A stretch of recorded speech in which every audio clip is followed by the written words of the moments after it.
In the ancient kingdom of Judah, where faith wavered and justice faltered, one man dared to voice the questions that burned in every heart. This is the story of the prophet Habakkuk, a man who wrestled with God in a time of profound crisis. Standing alone, he looked out over a land consumed by wickedness and cried out, "How long, O Lord, must I call for help?" But you do not listen. Habakkuk's world was a maelstrom of violence, corruption, and strife. He saw the righteous oppressed and the wicked prosper, a reality that shook his soul.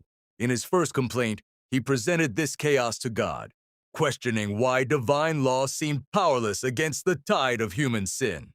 The silence from the heavens felt deafening. Then God answered. His solution, however, was as terrifying as the problem.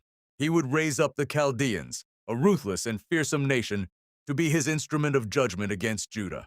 The prophet watched in horror as the shadows of this merciless army gathered on the horizon, poised to sweep over his people like a storm.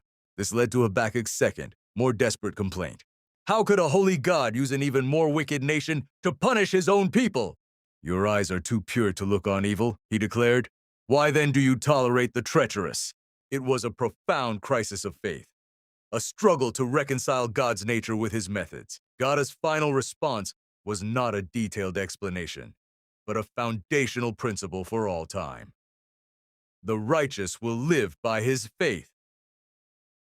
He assured Habakkuk that the arrogant and violent will eventually face their own downfall, but those who trust in God will endure, like a tree with deep roots weathering a furious storm. Transformed by this revelation, Habakkuk's anguish turned to praise. His final prayer is a powerful song of trust, declaring that even if everything is lost, he will rejoice in the Lord. And so, the story of Habakkuk becomes a timeless testament to the power of unwavering faith. It reminds us that even when God's plan is beyond our understanding, true strength is found not in having all the answers, but in trusting the one who does.